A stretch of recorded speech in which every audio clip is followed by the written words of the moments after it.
What if the Ripple and XRP SEC lawsuit was actually intended to slow them down and have Stellar come along and continue to build out? 222 day, we will talk about XRP and XLM because each of them essentially come from the exact same people and are intertwined to a certain extent. And because each of them have increased in price by over 100%, it is appearing as if utility crypto, and especially these, are finally here. I have been explaining how XRP and XLM are intertwined for a while now. And I have come to an interpretation that XRP is concentrating on custody and private settlement, whereas XLM is concentrating on and is positioned to become the internet protocol of value. And it is not just XRP and XLM that have performed well. You've got Quant and HBAR and even XDC that have all exploded in price at a time that is historically unusual. We have predictions of institutional cash coming in specifically to XLM, and indications that hedge funds will be investing in crypto even more before the end of 2024, which is also coinciding with the global liquidity trends and some pretty peculiar coincidences that tie into US politics, Trump, XRP, and Cardano. Trump is reportedly in talks to purchase a crypto platform as well, which could be involved in his Liberty Finance project or company that is trying to become a DeFi provider for accredited investors at this point. And of course, all of this is happening right as XRP appears to be repeating its same explosive pattern that it had in 2017.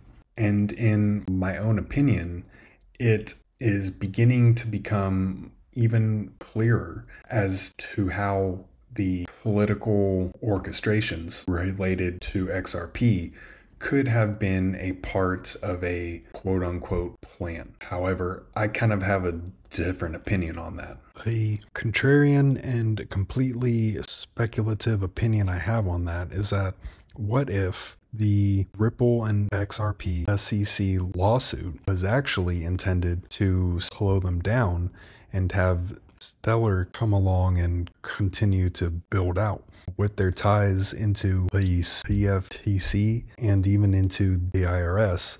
That might not be too crazy of a theory.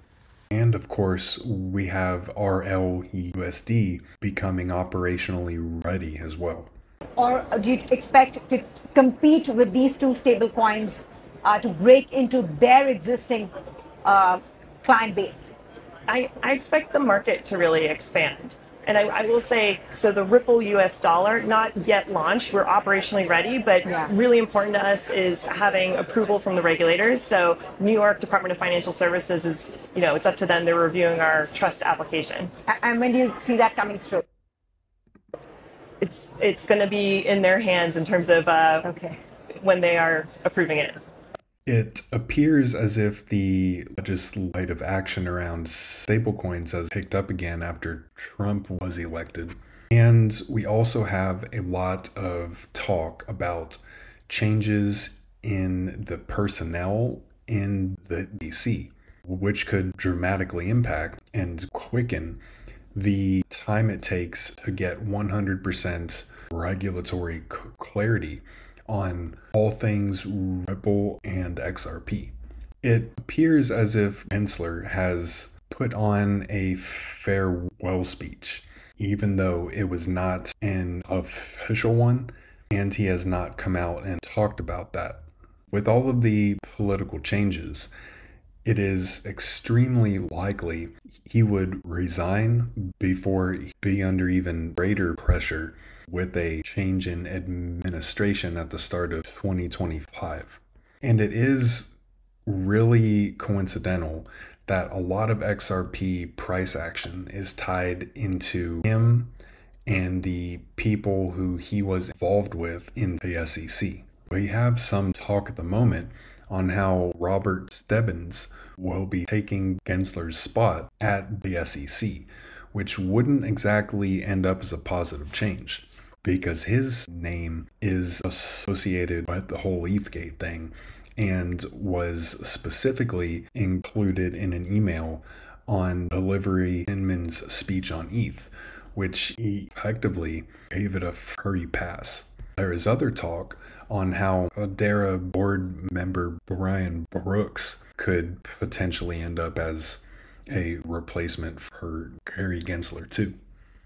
So the characteristic of Web 1, if people remember their original AOL account, was an ability to look in a curated walled garden at a set of content that was not interactive but was presented to you on AOL the way that Time magazine used to show you the articles they wanted you to see inside of their magazine. Just you could see it on a screen.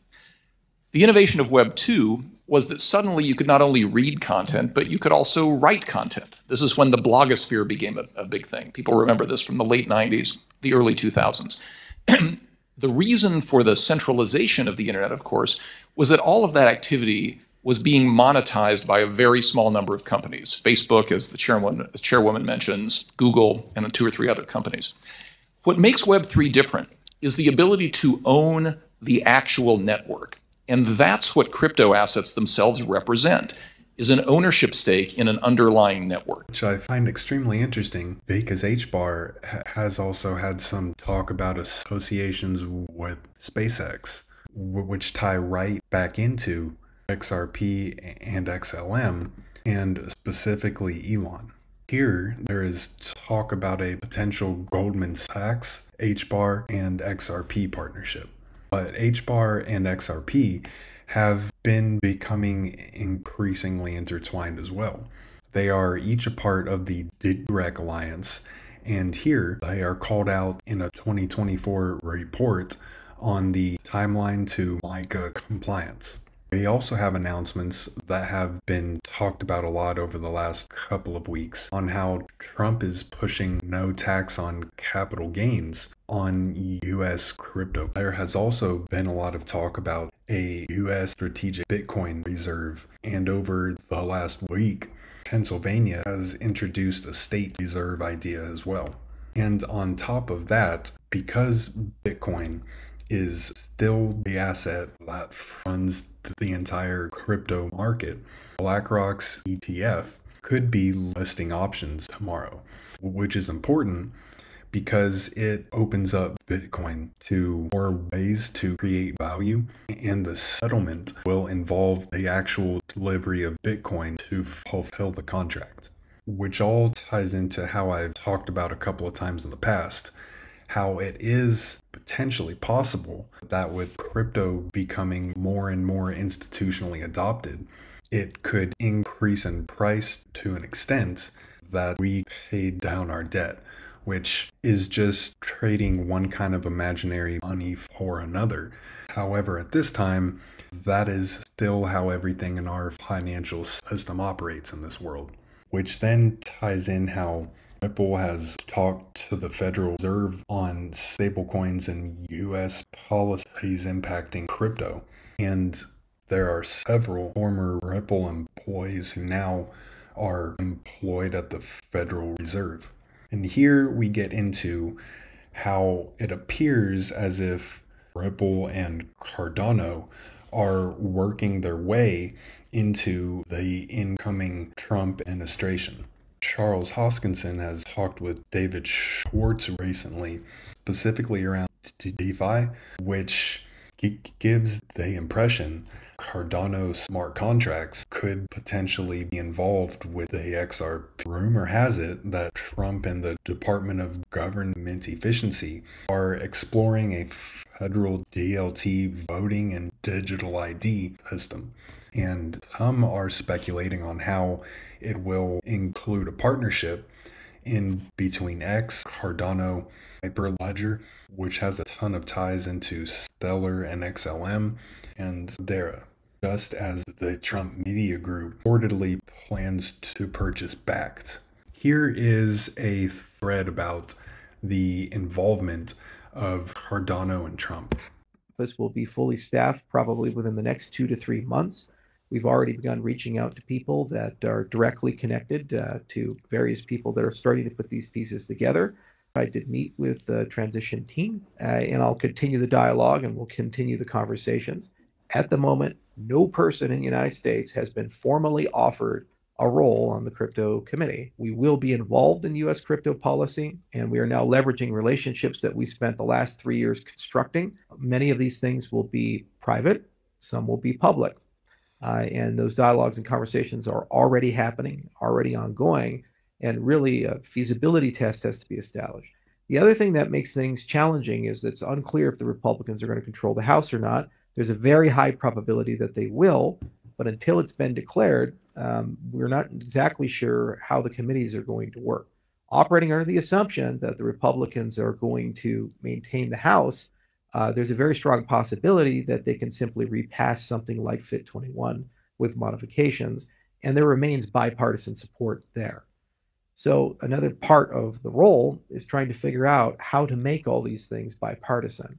America works best when everybody's included, and it would make no sense to attempt to push crypto policy where people who are on the political left of the spectrum have no inclusion in that policy or ownership of it. As we saw with FIT 21, with more than 60 Democrats voting on it, there is a desire in the younger members of the party to be reasonable and sensible about how we regulate the cryptocurrency space in the United States. So that's another thing I have to figure out, and that's why we're creating that policy office, is exactly how to work with many of the relationships we have on the left in addition to the right, so that whatever legislative effort can come through can be bipartisan. So many discussions are happening. It's very clear that I'm going to be involved in some capacity influencing policy in the United States. There are options on the legislative side. There are potential options on the executive side. During the transition period, the presidency has to pick over 5,000 different roles. U.S. crypto policy, while it is important and it's something that the Trump administration wants to solve and get forward progress on for everybody, it is not in the first round of considerations. There have already been 2 major efforts, one which was very successful, FIT 21, and congratulations to all the people that were involved in that, which passed the House with bipartisan support. 61 Democrats voted on it. It was not sent to the Senate. They decided to wait until the next Senate. The FIA was the other major effort, and that came from the Senate. That was Senator Lummis and Gillibrand's bill. I've met with Senator Scott. I might meet up with Senator Blackburn here in January. We'll see. I've also met with Senator Wyden and other people. There is a goodwill right now, including up to the Senate Majority Leader, who will soon be a minority, Senator Schumer, to actually pass cryptocurrency legislation. We have been in contact with members of the administration. We continue to do so. We continue to be in contact with members of the Senate, some members of the Congress. As you know, I meet with them on a pretty regular basis. We're setting up a dedicated office that will focus on reconciliation. But until a Treasury Secretary is selected, and until it's clear that what the ethics provisions are going to be, it is unclear who will be able and how many people will be able to serve directly at the White House level and in what capacity they're going to be able to serve. Assets that are waiting to enter the crypto. There are $20 trillion of real-world assets that are waiting to enter the cryptocurrency space. There's $100 trillion of global markets that the cryptocurrency space can expand to, and cryptocurrencies will enter mainstream consumers' everyday lives, and all Fortune 500 companies will adopt them. That is the reward for cooperation. That is the reward for objectivity, and that's the reward for fairness in the rulemaking that comes forward. Every single leader in this industry has to recognize that and realize that this is a very rare moment where we get that reset. And if we act with humility and we act with unity, that reset will happen quickly, and we will be able to get a very significant package of bills passed during the next 2 years. As these conversations are ongoing, I won't comment any more on them, and we'll just wait for the transition to do its process. And I look forward to seeing the specific ethics requirements, and I look forward to seeing the other things that come to play, and also understanding what the balance is between the legislative branch and the cooperation there and the executive branch of the United States, because it's still unclear how those two components are going to come together and how this policy is going to come together. Much more will be clear in the next 60 to 90 days, and I will be traveling to Washington, D.C. on a pretty regular basis throughout all of 2025. And as I mentioned, the sole goal of our policy office will be to make sure laws get passed that give our industry clarity and fairness. Names together and providing those names to the transition team of people I think would be excellent advisors who have a broad set of experiences in the industry as a whole across many different ecosystems, whether it be the mining industry and Bitcoin and people who have been in the Bitcoin space a long time, people who have run exchanges, people who have been involved in layer one protocols, people who have been involved in the DeFi space. There's a long list of these types of things that are based in America, and they have endured the industry, all the ups and downs. It's at the prerogative of that transition team to ultimately make a decision of what they want to do with that and who's going to go there. So I do believe we will be involved in some way. The reality is my goal has always been, as I spoke before Congress in, I believe it was 2022, and I intend on speaking before the Senate 2025 if we can get that set up, depending on who the new chair is going to be, to promote a universal crypto policy that's good for all people in the industry. It has to talk about things like taxes, bank accounts. It has to reconcile the often difficult relationship that the crypto companies have had with the banking sector as a whole. We have to talk about asset classification and when things are commodities and securities and other such things, and they move back and forth. And it does actually have to talk about how do you regulate DeFi in the United States. A large part of my time in 2025 will also be devoted to the political process. I'm going to be spending quite a bit of time working with lawmakers in Washington, D.C., and quite a bit of time working with members of the administration to help foster and facilitate with other key leaders in industry the crypto policy. We have to do this and we have to get it done. There's a very high probability that the Republicans will control not only the Senate and the presidency, but also the Congress, the House. And in the process of doing so, this is the best opportunity we have ever had in the history of the industry to get clarity for our industry and remove the sword of Damocles that the SEC has reigned over the Cardano ecosystem, Ripple ecosystem, the Ethereum ecosystem, reigned over Solana, reigned over all the major ecosystems, and actually including Bitcoin in many respects, despite the ETF approvals. None of us signed up to have companies like BlackRock dictate to the United States what the crypto policy should be. The crypto policy should be written by the American people, the American crypto industry, and by well-meaning lawmakers who are willing to take the time to listen. So we will establish at Input Output a policy office, and we're going to begin staffing that office, moving some personnel around, and hopefully by January we can begin to participate in that process and work with certain key leaders in certain key positions and get to a point where we can hybridize many of the proposals, including FIT 21, including the Lummis bill, the FIA, and other such things, so that we can get a bipartisan bill passed that